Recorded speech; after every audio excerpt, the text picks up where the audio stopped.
Assalamualaikum warahmatullahi wabarakatuh. Selamat pagi anak-anak. Sebelum kita masuk di materi Bahasa Indonesia kelas 7, perkenalkan nama saya Bu Nikmatul Azizah. Nanti saya akan mengampu sebagai guru mata pelajaran Bahasa Indonesia kelas 8. Anak-anak, bagaimana kabar hari ini? Semua sehat ya? Ya, insya Allah kita semua senantiasa sehat dan senantiasa dalam lindungan Allah Subhanahu wa Ta'ala. Anak-anak, untuk pembelajaran Bahasa Indonesia kali ini, Buni akan menyampaikan materi tentang teks fabel. Untuk teks fabel, saya kira bagi kalian sudah tidak asing ya. Selama belajar di SD dulu, saya yakin kalian sudah diperkenalkan dengan teks fabel. Anak-anak, coba kita mereview kembali atau mengingat kembali pembelajaran di SD dulu. Ya, apa yang kamu ketahui tentang teks fabel? Masih ingat ya teks fabel? Nah, ini saya kira bentuk teks atau bentuk bacaan yang sangat disukai atau sangat digemari oleh anak-anak ya. Karena memang dalam teks fabel ini sangat menarik sekali ya. Nah, untuk itu mari kita langsung masuk di pembelajaran teks fabel. Apa itu teks fabel? Ya. Untuk teks fabel ya, adalah bentuk cerita mengenai kehidupan dunia binatang yang punya nilai moral serta budi pekerti. Jadi cerita fabel itu adalah bentuk cerita yang berkisah tentang kehidupan manusia. Ya, tapi tokohnya siapa? Tokohnya adalah binatang. Penggunaan binatang di dalam fabel jadi pengganti tokoh manusia. Namun tetap digambarkan bisa berpikir, memiliki perasaan, bersikap, berinteraksi, bahkan mampu berbicara. Nah, ini yang harus kalian pahami. Betul anak-anak ya? Jadi cerita fabel, bentuk cerita tentang kisah kehidupan manusia. Namun pelakunya atau tokohnya atau pemerannya adalah binatang. Nah, karena kisah yang dikisahkan adalah kisah kehidupan manusia, maka para tokoh-tokoh binatang tadi digambarkan ya atau diwujudkan dalam bentuk tokoh yang bisa berpikir. Ya, berpikir selayaknya pikiran manusia, memiliki perasaan, perasaan-perasaan manusia, misalnya apa? Perasaan senang, gembira, bahagia, sedih, ya, misalnya rasa malu dan sebagainya. Mampu bersikap. Nah, bersikap bagaimana? Misalnya bersikap toleransi kepada teman, ya, suka menolong, ya. Kemudian bisa berinteraksi dengan teman yang lain. Nah, bisa berinteraksi, misalnya bagaimana berinteraksi dengan teman yang lain atau dengan tokoh yang lain. Ya, misalnya kalau misalnya ada tokoh atau teman yang lain misalnya butuh pertolongan, ya dia bisa segera mau menolong atau berinteraksi dengan misalnya teman-temannya di sekolah misalnya atau di rumah dengan saudara-saudaranya dan sebagainya. Bahkan mampu berbicara. Nah, jadi meskipun tokoh binatang, tapi di situ digambarkan mampu berbicara selayaknya manusia. Nah, itulah. Jadi teks fabel tadi adalah bentuk cerita mengenai kehidupan binatang yang punya nilai moral serta budi pekerti. Meskipun tokohnya binatang, tadi bagaimana? Namun yang diceritakan adalah kisah kehidupan manusia. Itulah cerita fabel. Nah, sekarang anak-anak berikutnya, Kalau kita melihat dari KBBI ya, jadi menurut bahasa, pengertian fabel itu adalah bentuk cerita yang menggambarkan watak serta budi manusia. Namun pelakunya diperankan binatang. Tadi sudah saya sampaikan ya. Jadi bentuk cerita yang menggambarkan budi manusia atau perilaku manusia, namun tokohnya atau pelakunya diperankan oleh binatang. Kemudian di dalamnya memiliki pendidikan moral dan budi pekerti. Ya, salah satu contoh fabel di Indonesia ya yang sangat dikenal dan digemari oleh anak-anak. Cerita apa anak-anak masih ingat? Ya, cerita dongeng si kancil. Ini saya kira bagi kalian juga tidak asing ya dengan dongeng si kancil atau cerita si kancil. Nah, penggambaran tokoh si kancil bagaimana? Kancil yang cerdik ya. Kancil itu adalah binatang yang sangat cerdas atau cerdik. Nah, itu ya. Jadi sekilas pengertian tentang cerita fabel atau teks fabel itu seperti itu. Nah, untuk teks fabel atau cerita fabel itu macamnya selain dongeng si kancil masih banyak sekali anak-anak ya. Misalnya domba dan biri-biri, apa itu domba dan buaya, ya biri-biri dan buaya, monyet dan kura-kura dan sebagainya. Banyak sekali jenisnya atau ragamnya. Ya, kalian nanti bisa berkunjung ke perpustakaan. Kalau pandemi sudah hilang, suasana sudah normal kembali, kalian nanti saat belajar di SMP Negeri 2 Gudo bisa berkunjung di perpustakaan SMP Negeri 2 Gudo. Cerita-ceritanya sangat lengkap sekali ya. Apalagi bentuk-bentuk teks-teks fabel itu sangat banyak sekali. Kalian nanti bisa pinjam di sana. Ya, anak-anak ya, sekilas tentang cerita apa itu pengertian dari teks fabel. Kemudian selanjutnya anak-anak. Nah, kalau kalian sudah membaca cerita fabel atau bagi yang suka membaca teks fabel, tentunya harus tahu manfaatnya atau bisa mengambil mengambil nilai-nilai dari cerita itu. Untuk itu kalian harus tahu ya apa manfaat setelah kalian membaca teks fabel. Nah, itu harus dipahami betul ya anak-anak ya. Jangan setelah membaca terus hilang begitu saja, jangan. Karena apa? Di dalam teks fabel itu syarat dengan nilai-nilai moral atau nilai-nilai budi pekerti yang bisa kita ambil atau kita petik dan kita terapkan dalam kehidupan nyata atau kehidupan sehari-hari. Nah, sekarang apa manfaat setelah membaca teks fabel?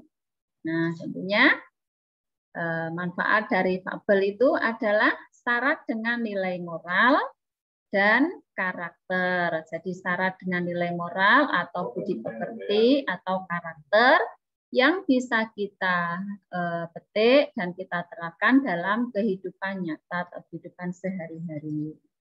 Saya kira untuk teks-teks fabel yang sudah kalian baca, ya, saya kira sudah paham ya anak-anak ya. Jadi bentuk-bentuk apa itu cerita-cerita anak-anak atau kisah kehidupan anak-anak, misalnya di situ juga disampaikan dengan jelas ya dalam cerita fabel ya.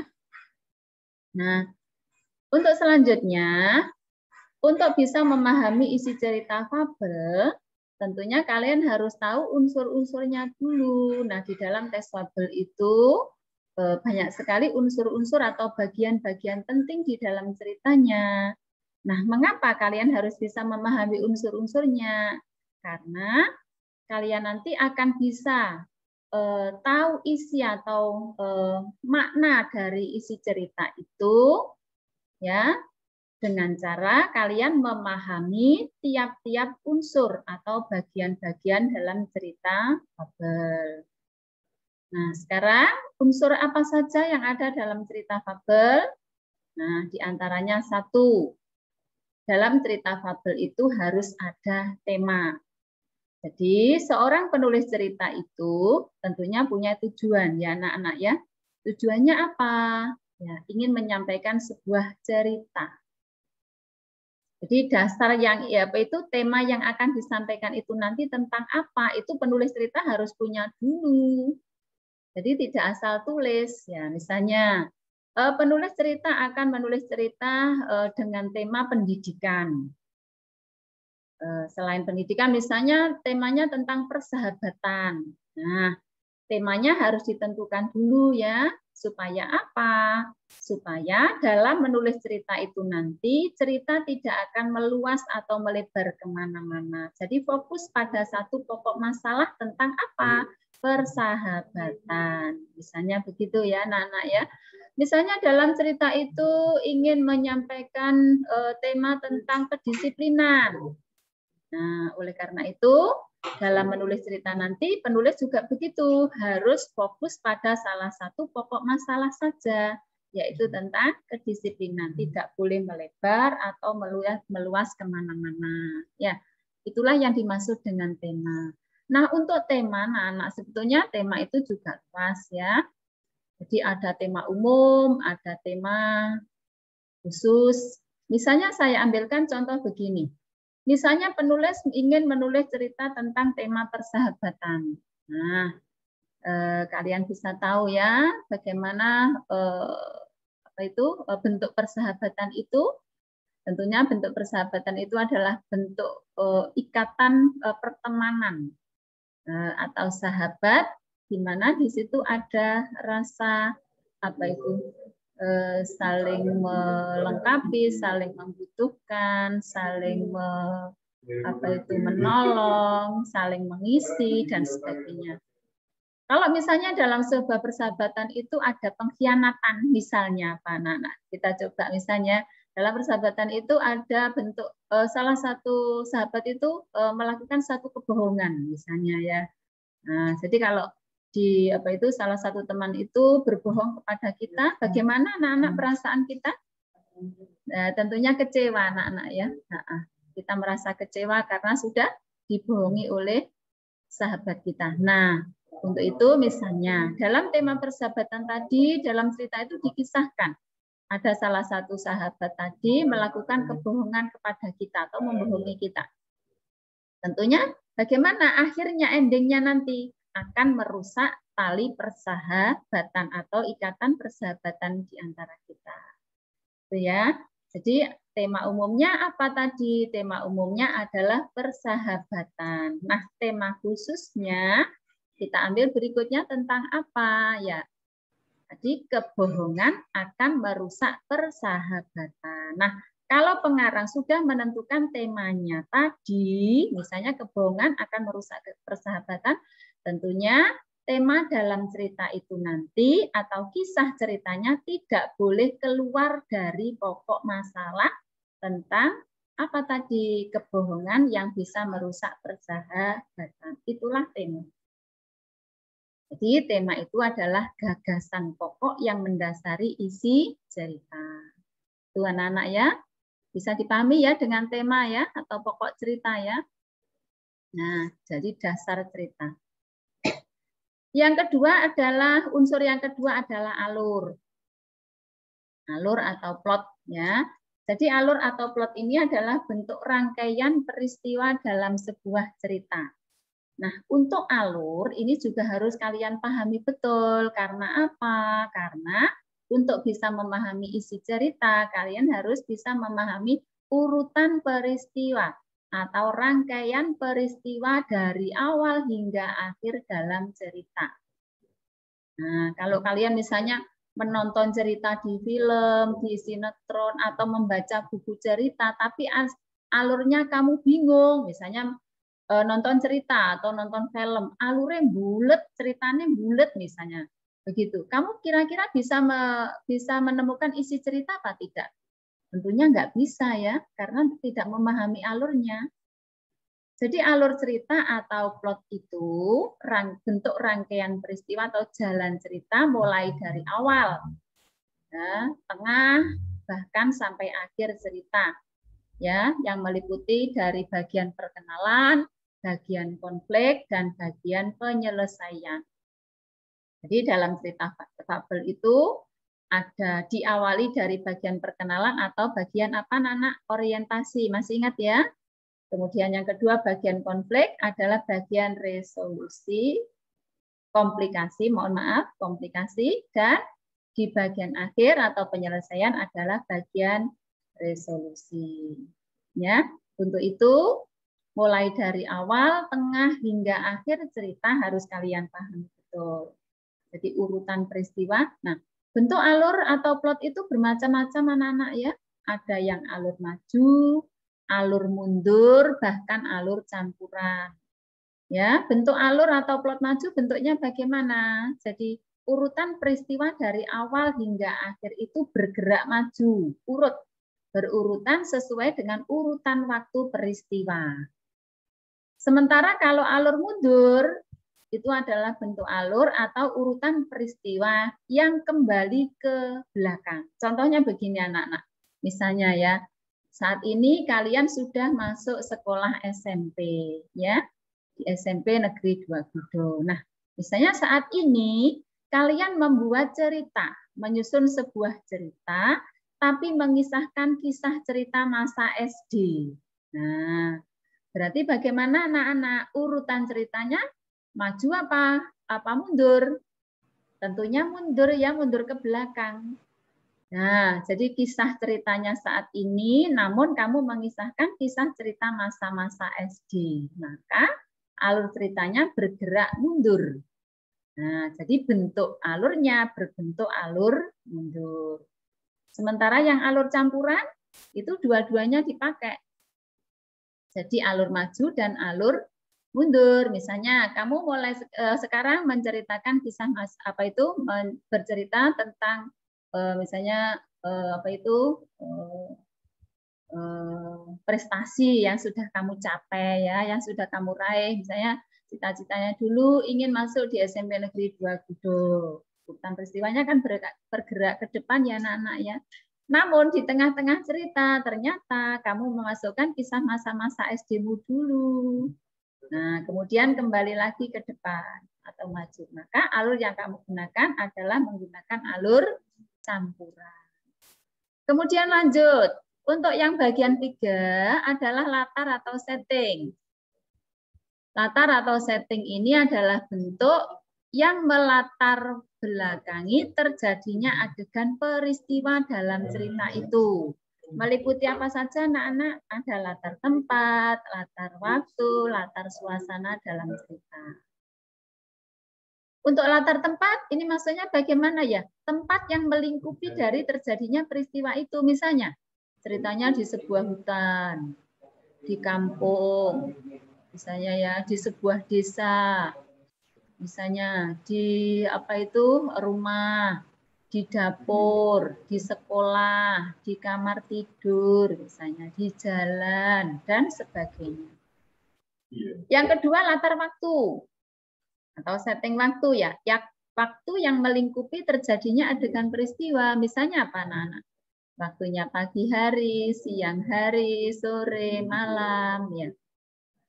Misalnya saat sepulang sekolah, ya, ketika bangun tidur, ya, saat ayam berkokok, ketika matahari terbit. Nah, itu sudah menunjukkan latar waktu. Sementara latar suasana adalah suasana yang melingkupi adegan cerita terjadi. Misalnya apa, anak-anak? Suasana kita bagi dua ya. Suasana secara fisik, misalnya senang, misalnya suasana cerah, ramai, sepi, sunyi, ya. Misalnya hiruk pikuk. Yang suasana kedua suasana batin misalnya sedih, senang, bahagia, ya. Misalnya apalagi ya iba, kasihan, malu, ya misalnya khawatir, cemas. Nah, itu bentuk-bentuk suasana hati. Itu ya.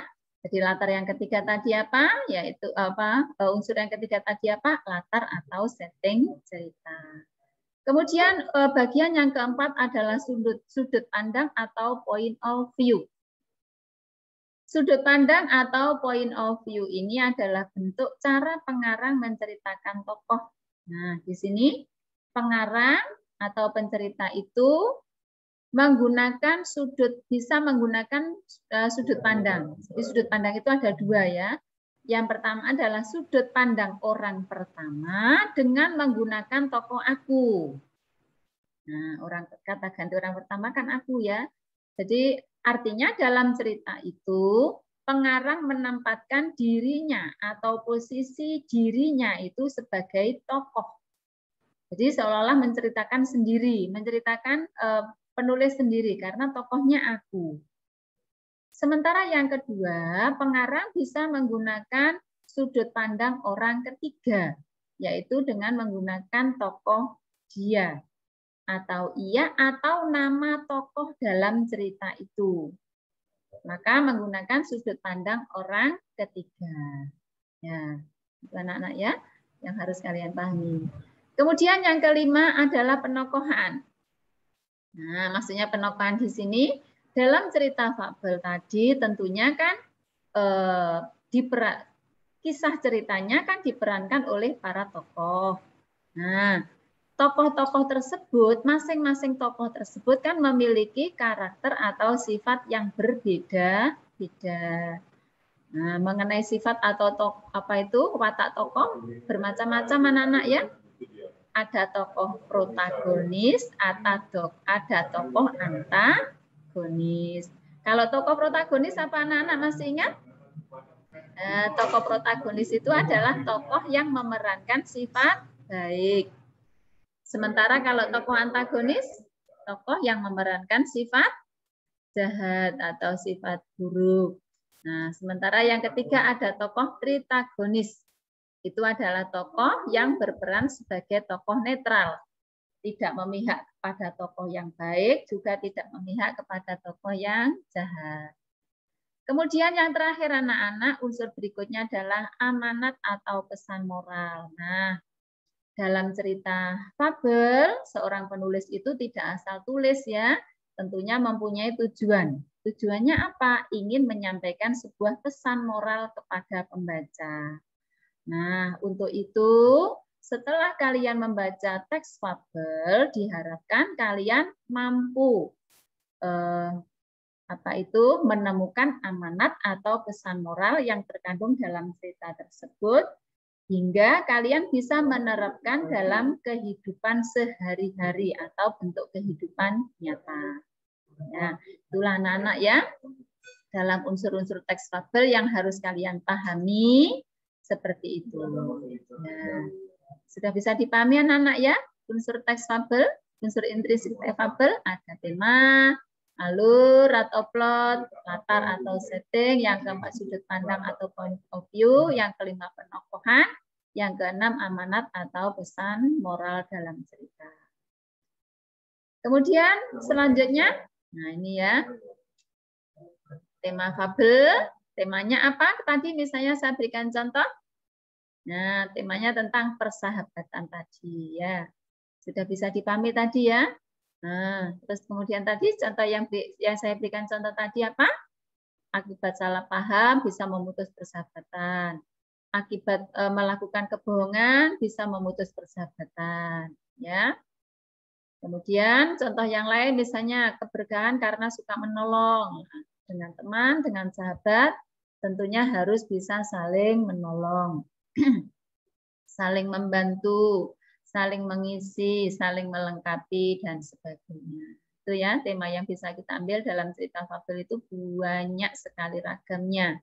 Ya, karena apa? Tema bisa kita ambil dalam kehidupan sehari-hari.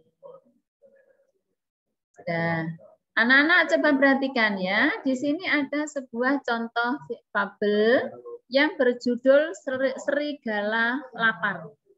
Nah, coba diamati, Serigala Lapar. Nah, dalam cerita fabel ini terbagi dalam 3 bagian ya. Bagian awal atau bagian apa tadi? Bagian orientasi. Kemudian bagian tengah atau bagian konflik. Dan yang terakhir adalah bagian akhir atau bagian penyelesaian. Nah, sekarang anak-anak coba diperhatikan dari cerita fabel ini. Di bagian awal perhatikan. Dikisahkan. Di sebuah hutan hiduplah seekor serigala. Wajahnya sangat beringas dan tampak kurang bersahabat. Dia selalu bercerita kepada teman-temannya bahwa dirinya lah yang paling hebat. Tidak ada yang lebih hebat dari dirinya. Otot-ototnya yang kuat selalu ia pamerkan kepada teman dan lawan-lawannya. Di setiap malam bulan purnama, dia melolong dengan keras untuk menebarkan teror ketakutan. Suatu hari, ia merasa kelaparan. Wajahnya tampak pucat. Matanya melihat ke sana kemari untuk mencari mangsa. Entah mengapa, hari itu hutan tampak begitu sepi dan tak seperti biasanya. Hewan-hewan tak menampakkan batang hidungnya. Semua pergi entah kemana. Serigala pun tak sabar karena rasa lapar. Ia pun keluar dari sarangnya dan berjalan mencari mangsa. Jauh sudah serigala berjalan, namun belum juga menemukan mangsa. Secara kebetulan, ia melewati sebuah kebun anggur. Namun, ia tak begitu menghiraukannya.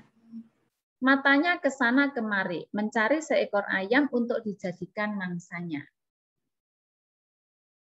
Ia pun lelah, tubuhnya gemetar, perutnya keroncongan. Aduh, perutku lapar banget. Di sini hanya ada kebun anggur, gumamnya dalam hati. Setelah beberapa waktu, ia memperhatikan setandan anggur besar yang menjulur keluar dari pagar kebun. Mulut serigala mulai berair, dan ia pun ingin menikmati beberapa buah anggur itu. Serigala melompat berkali-kali untuk meraih buah anggur itu. Tapi usahanya sia-sia. Untuk menutupi rasa malu dan kekecewaannya, sambil pergi ia pun berkata bahwa anggur ini rasanya asam. Nah, anak-anak, dari kisah cerita serigala yang lapar tadi, tentunya kamu bisa tahu temanya tentang apa, anak-anak? Nah, tema dari kisah cerita serigala tadi adalah tentang kebohongan demi harga diri. Jadi kalau yang semula tadi si serigala tadi merasa binatang yang serba bisa, serba kuat, ya, merasa jagoan, ya, merasa lebih dari yang lain. Ternyata bagaimana dalam cerita tadi dikisahkan bahwa meraih anggur saja ia tidak mampu. Nah, jadi akibat sombongnya tadi anak-anak ya. Oleh karena itu, tema yang disampaikan oleh penulis tadi tentang apa? Kebohongan demi harga diri. Ya, jadi tidak bisa meraih anggur tapi mengatakan anggur itu rasanya asam. Nah, begitu anak-anak ya. Jadi kan sebenarnya dia berbohong ya. Dan bohongnya itu karena apa? Karena demi harga diri. Dia bohong, mau tidak bisa meraih anggur kok mengatakan anggurnya asam ya. Nah, itu anak-anak ya. Nah, sekarang lanjut anak-anak, unsur intrinsik yang lain ini saya kira sudah tadi ya sama ya. Unsur intrinsik lainnya ada alur, plot atau plot ya. Nah, ini alur dalam teks fabel tadi bagaimana? Serigala lapar adalah alur maju, dimulai dari munculnya tokoh serigala. Kemudian serigala lapar sampai buah anggur yang tak bisa diraihnya. Jadi dalam cerita tadi bagaimana alur yang digunakan menggunakan alur maju. Diawali dari cerita serigala yang lapar, berjalan terus menyusuri hutan sampai bertemu dengan apa tadi? Pohon anggur, dan ia tak mampu meraih buah anggurnya, ya. Dan dengan kecewanya dia pergi meninggalkan anggur sambil mengatakan apa? Buah anggur ini sangat masam tadi. Maka alurnya menggunakan alur apa? Nana, alur maju. Berikut latar atau settingnya. Ya, latar tempatnya di mana? Latar tempatnya di hutan. Suasananya bagaimana? Ya, suasananya sangat sepi. Ya, pada saat serigala kelaparan suasananya sangat sepi. Kemudian penokohannya. Tokohnya siapa, Nana? Tokohnya adalah serigala. Sifat atau wataknya atau karakternya bagaimana tadi dalam cerita? Wataknya adalah sombong. Jadi wataknya adalah sombong, ya, sombong sekali. Nah, kemudian lanjut yang keempat. Nah, amanat atau pesan moral yang bisa kita ambil bagaimana? Amanatnya atau pesan moral yang bisa kita petik dalam cerita tadi, yaitu jangan suka menyombongkan diri dan jangan membohongi diri sendiri. Jadi pesan moral atau pendidikan moral yang bisa kita ambil adalah jangan suka menyombongkan diri dan jangan membohongi diri sendiri. Karena apa, anak-anak? Akibatnya atau dampak yang akan kita raih nanti itu akan sangat fatal atau sangat buruk bagi hidup kita. Begitu anak-anak ya. Nah, selanjutnya perhatikan. Untuk mengingat kembali dari pembelajaran yang sudah saya sampaikan tadi mengenai unsur-unsur intrinsik dalam teks fabel, apa saja tadi? Yang pertama adalah tema, yang kedua penokohan, kemudian yang ketiga alurnya, dan yang keempat latarnya, dan yang kelima adalah amanat yang harus kita petik dalam dalam cerita fabel tadi. Sudah saya kira begitu anak-anak ya. Ya. Mungkin ada yang belum bisa dipahami ya. Nanti coba mencari buku-buku lagi atau mengunduh di internet. Sekarang sudah banyak sekali anak-anak ya, bisa mengunduh cerita-cerita di internet tentang cerita fabel, sangat banyak sekali. Baik cerita fabel dari dalam negeri maupun dari luar negeri. Silahkan kalian bisa mengakses atau mengunduh lewat jaringan internet tentang cerita tadi. Itu anak-anak ya. Yang bisa saya sampaikan untuk pembelajaran bahasa Indonesia kali ini, mudah-mudahan kalian bisa memahaminya, bisa bermanfaat ya, dan bisa menerapkan dalam kehidupan nyata atau dalam kehidupan sehari-hari. Demikian anak-anak ya, tetap semangat ya. Tetap semangat, tetap jaga kesehatan, jangan lupa ya patuhi protokol kesehatan ya. Dan kita senantiasa berdoa anak-anak ya. Semoga kita selalu dalam lindungan Allah Subhanahu wa taala, sehat selalu bersama keluarga. Ya. Dan saya berpesan sampaikan salam saya kepada orang tua kalian. Demikian anak-anak ya. Saya kiri ya. Billahi taufiq wal hidayah. Assalamualaikum warahmatullahi wabarakatuh.